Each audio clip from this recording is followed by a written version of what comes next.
So good.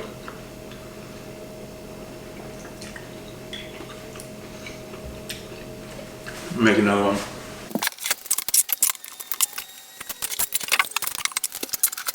Welcome back to Weekend with Reigncane. I don't have anything extra special for you as far as a cocktail goes for this weekend because I have had one hell of a crazy week. Switched to the image from 2 days ago.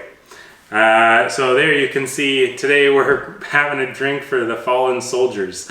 It actually ended up not being that bad. We just lost a percentage of the ones that are on the bottom cases of that picture. But anyway, I'm just gonna make a martini. I wasn't even gonna shoot a video this week, but then I was making dinner and was gonna make myself a martini. All right, so the first thing when it comes to making a dirty martini is 3 ounces of vodka.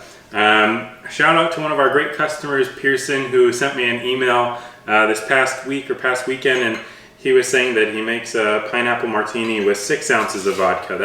That is a stiff, tall drink, my friend, but we're gonna be making one with 3 ounces today, and that's just the way I do it, and I think it's pretty classic that way. So 3 ounces Reigncane. We're gonna do ½ ounce to 1 ounce of olive juice, because it's a dirty martini, and then you need a vermouth that stands out in a dirty martini, so I opt for a sweet vermouth. And a lot of people will add it to the shaker. All I do is a glass rinse. I really don't need that vermouth flavor to stand out too much. It's probably an over pour for a glass rinse, but that's okay. So I'm just gonna rinse the glass with it, and then I am going to dump it out. Vermouth done, olive juice done, vodka done, ice, shake hard, pour, enjoy. Got our ice.